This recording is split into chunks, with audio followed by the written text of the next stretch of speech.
Hey guys, welcome back to the channel. This is how to copy and paste vertically in Notepad++.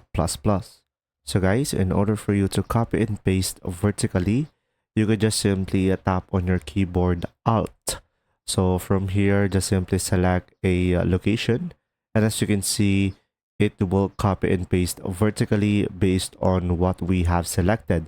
So guys, when we don't use the Alt feature, as you can see, it will automatically select all, but if we tap on our keyboard Alt, it will only copy or select the area that we selected, and just simply right click on it and select copy, and you could just simply paste it out.